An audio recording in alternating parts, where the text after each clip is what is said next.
نظام هاسب؟ أنشئ إمتى ومين اللي عمله وبيستخدم في إيه؟ أهميته إيه وإيه مبادئه؟ كل ده وأكتر هنعرفه خلال الفيديو ده. خليكم معنا.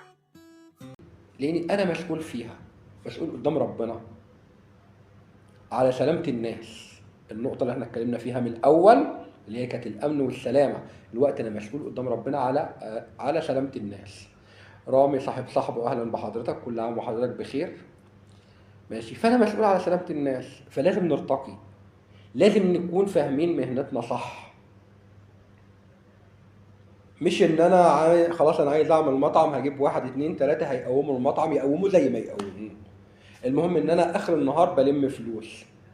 طب ما انت بعد شهر هتقفل يا راجل، ده انت ما اتبعتش ولا طريقه من 26 طريقه بتوع الامن والسلامه. يعني انت ما اتبعتش ولا طريقه من 26 طريقه بتوع الامن والسلامه، يبقى انت عايز تكمل ازاي؟ عايز تكمل ازاي؟ ويقول لك اصل انا الشيفات وقعتك فين؟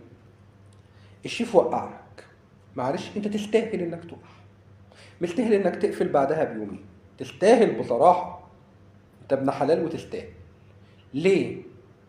لانك ما اخترتش قياده، ما اخترتش اداره، ما اخترتش شيف صح، ما اخترتش حاجه. انت كل اللي دورت عليه انك تجيب فلوس او تلم فلوس او تجيب يعني تجمع فلوس على قد ما تقدر. انت ما اخترتش حاجه، ما اخترتش حد يقدر يكون ثقه، حد فاهم هو بيعمل ايه. انت موجود مش موجود يكون فاهم شغله، انت بنفسك ما تقدرش تتدخل في شغله. انت بنفسك ما تقدرش تتدخل في شغله لانه راجل فاهم هو بيعمل ايه، فاهم المهام بتاع مهمته. انا راجل شيف فاهم مهام شغلي وعارف انا بعمل ايه، فانت ما تقدرش تتدخل لي في شغلي. فانت قفلت او وقعت او ما بعتش او ما اشتغلتش، ده الذنب عندك مش عند الشيف، لانك ما اخترتش الشيف صح. انت دورت على اقل فلوس تديها للشيف، ما يهمكش بقى هو كان مساعد في المطعم التاني وجا عندك قال لك انا شيف، جاي يتعلم عندك، والله نفسيته تعبانه في المكان اللي هو فيه وجا عندك بس الراتب عندك قليل او اليوميه قليله. انت المهم انك في الاخر انك جبت واحد بيوميه قليله او براتب قليل، ده اللي انت دورت عليه. ما دورتش ان انت تجيب شيف صح يكون مسؤول عن شغله، يقدر يقوم لك مطعمك، يرفع لك مطعمك كدعايه. يعني مثلا فلان الفلاني، الشيف فلان الفلاني سمعته كويسه جدا جدا، كاسم، كتسويق، كاداره، كشاف، كمعامله مع الاستاف اللي شغال حواليه وشغال معاه. انت سبت كل ده ودورت ان هو اصل هو مثلا بياخد 50 جنيه، بياخد 50 جنيه في اليوم وغيره بياخد 150، لا انا اجيب ابو 50 انا اولى. انت اولى؟ طيب يا عم، هو انت ابن حلال وتستاهل اللي حصل فيك؟ يلا ربنا يكرمك نشوف اللي بعده. عرفتوا؟ يعني مهنتنا كل ده احنا بنتكلم في الدوره بتاعتنا ان انت لازم تكون حافظ الحاجات دي كلها. انا مش بتكلم بس مع الشيف، انا بتكلم مع الشيف وصاحب المطعم، الشيف وصاحب المطعم، لان هما الاثنين مسؤولين قدام ربنا، مسؤولين مسؤوليه كامله قدام ربنا ان هما يتقوا ربنا في شغلهم، ان انا اعمل حاجه كويسه، ان انا احافظ على ارواح الناس من الاكل اللي بياكلوه، ان انا احافظ على مهنتي عشان اكون انسان كويس وشيف كويس، احافظ على مهنتي. يا استاذ فارس صبري اهلا بحضرتك، شرفتنا، كل عام وحضرتك بخير.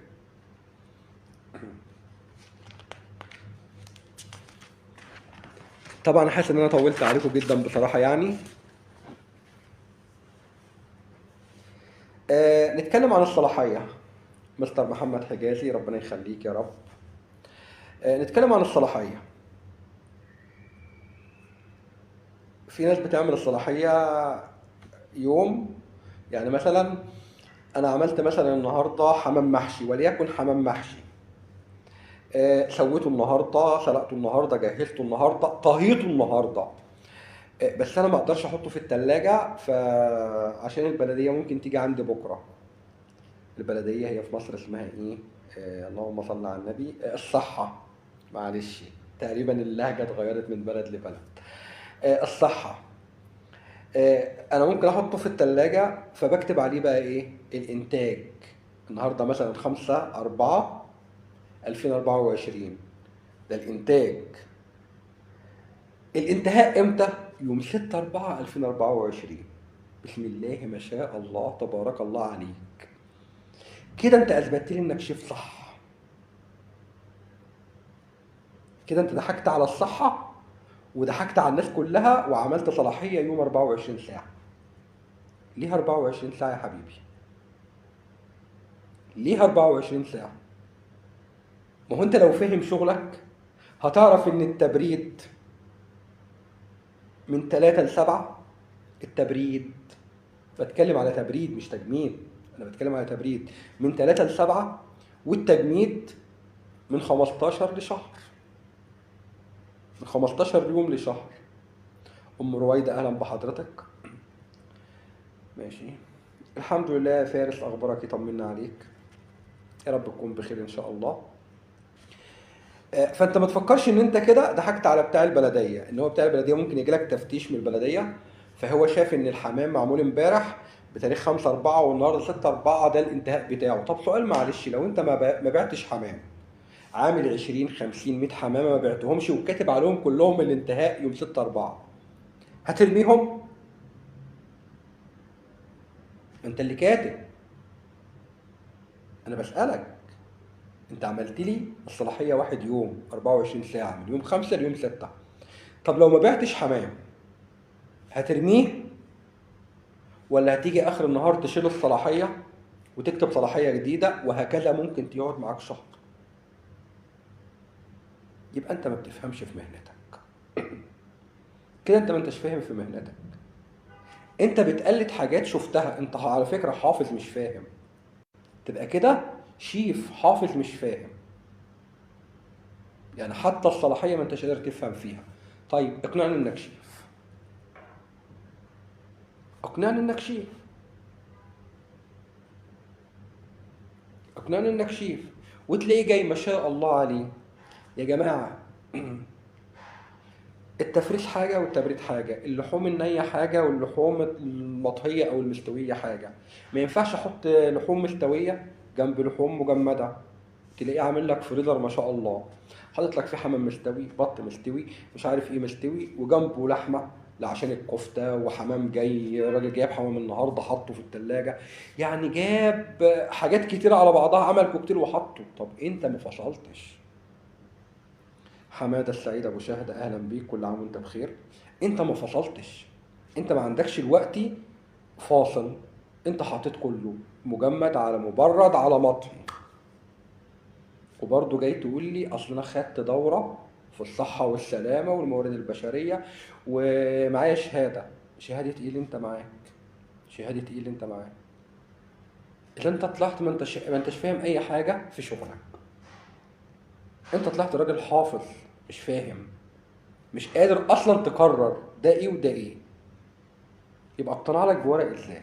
ايه هو الورق اللي انا اقتنع بيه؟ اقتنع بايه؟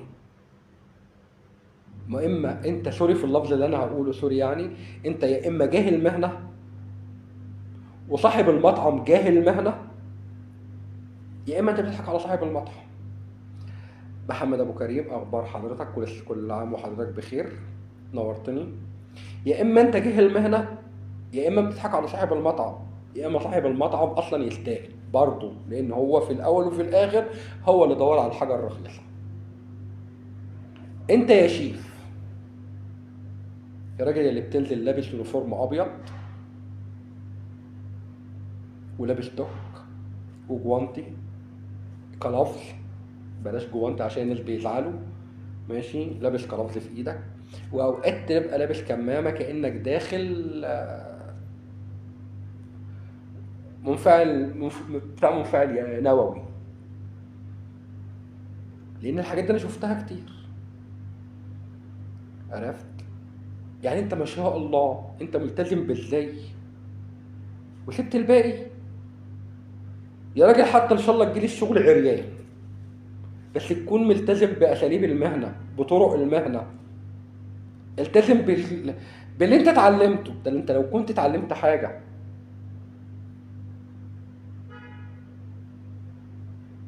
حماده السعيد ابو شهد، كل عام وانت بخير يا غالي، كل عام وانت بخير. ماشي. التزم باللي انت اتعلمته، التزم بضميرك، انك بتعمل اكل للناس، ان الناس برضو مسؤولة منك. وهنرجع برضو للنقطة الاولانية، الامن والسلامة. فيا سيد الفاضل، يا سيد الفاضل، جزاكم الله خير. يعني بلاش تهدمونا اكتر من كده، بلاش تهدموا مهنتنا اكتر من كده، بلاش تهدمونا اكتر من كده. اللي حابب يتعلم، محمد ابو كريم بنورك، وكل عام وحضرتك بخير. اللي حابب يتعلم، احنا مستعدين نعلم الناس كلها. احنا مش كارهين الخير لحد، احنا عايزين مهنتنا امتداد لنا وللي بعدنا واللي بعد بعدنا واللي بعد بعدنا، لان ده خير للجميع. احنا مش كارهينك ومش عايزينك ان احنا تفضل كده، احنا عايزين نعلمك، بس نعلمك الصح. تدخل المهنة تتعلم من ألف باء، مش انك دخلت النهارده بعد شهر خلاص انا بدل لبست يونيفورم بقيت شيف. يعني ما تخلينيش ادعي على مصانع اليونيفورمات. الاول احنا ما كناش بنعرف نلبس يونيفورم. يعني انا افتكر كده في الزمانات ان انا ما كنت شغال في فندق ما كناش نلبس يونيفورم. ليه؟ لانك يقول لك اصل انت لسه ما بقتش طباخ تالت، لسه ما بقتش طباخ تالت. طباخ تالت ده اقل حاجه، يعني طباخ تالت ده يعتبر اقل بوزيشن، اللي هو فوق الاستوار بالظبط، اقل بوزيشن في المطبخ. طباخ تالت لسه بقى هيترقى يبقى طباخ تاني، ويبقى طباخ اول، يبقى فريست، وبعدين فريست كوميه، ويفضل يترقى بقى كده. شوف كام سنه كنا بنشتغل بتشيرت، علشان عيب ان انت لسه ما بقيتش طباخ تالت تلبس يونيفورم زيك زي مساعد الشيف او الشيف او رئيس المطبخ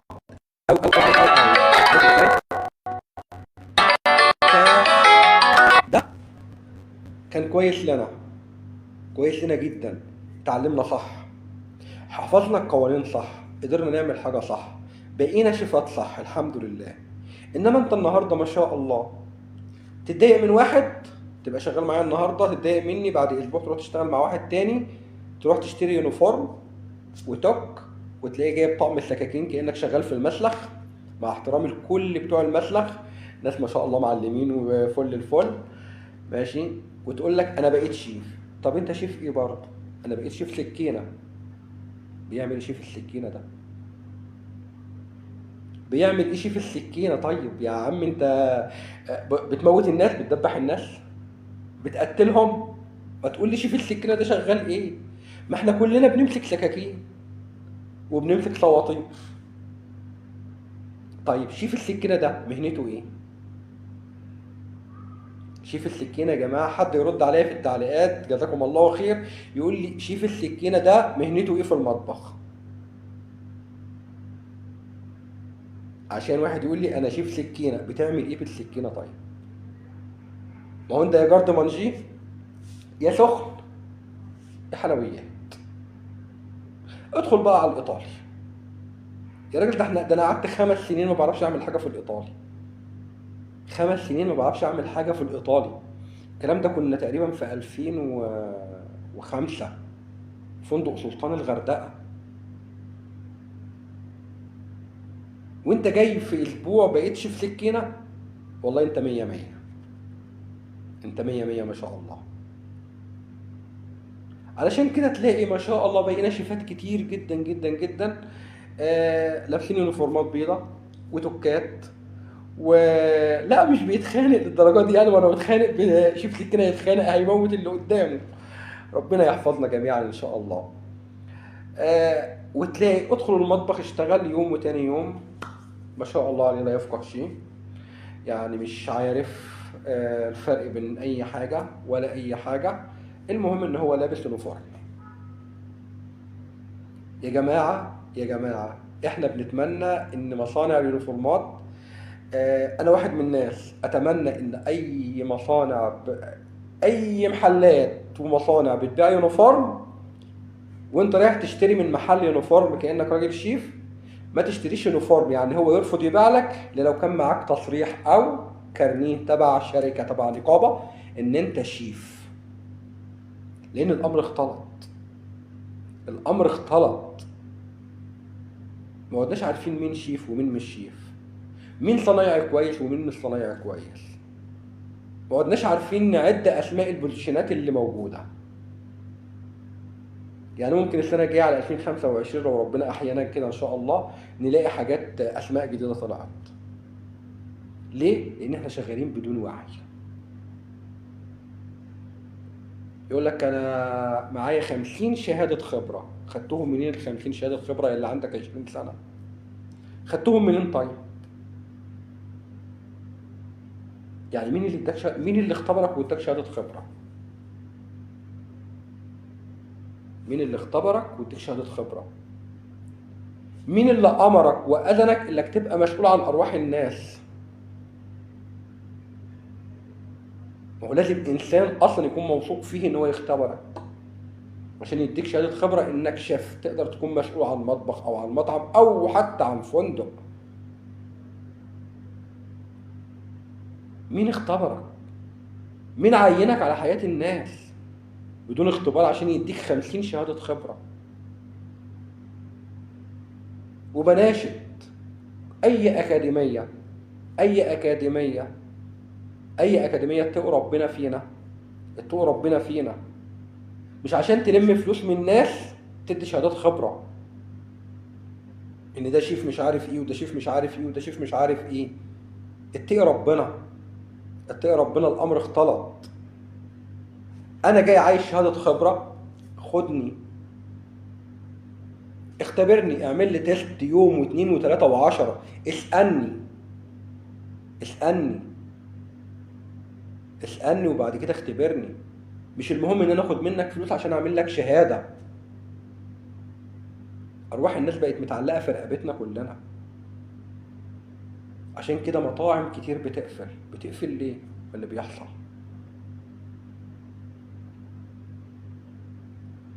وفي النهايه اسال الله السلامه لنا جميعا، واسف ان انا طولت عليكم، وشكرا لكل المتابعين. بجد انا اتشرفت بيكم ونورتوني جدا، وكل عام والجميع بخير، لان احنا داخلين على العيد الصغير، عيد الفطر السعيد، أعاده الله علينا وعليكم بالخير واليمن والبركات. وربنا يحفظنا جميعا ويحفظ المسلمين جميعا، وربنا يحفظ أهل غزة وينصرهم ويكون معاهم ويتولاهم وييسر أمورهم يا رب العالمين. ورجاء ما تنسوش الدعاء لأهل غزة، وما تنسوش الدعاء لوالد بالرحمة والمغفرة والأمواتنا جميعا. وإن شاء الله داخلين تاني دورات مع بعض تاني، وزي ما قلت لكم أنا بقدم دورات مجانا لوجه الله على روح والدي وعلى روح أمة محمد جميعا. ربنا يرحمنا ويغفر لنا ويسترها علينا جميعا.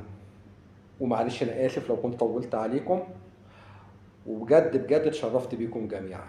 والسلام عليكم ورحمة الله وبركاته.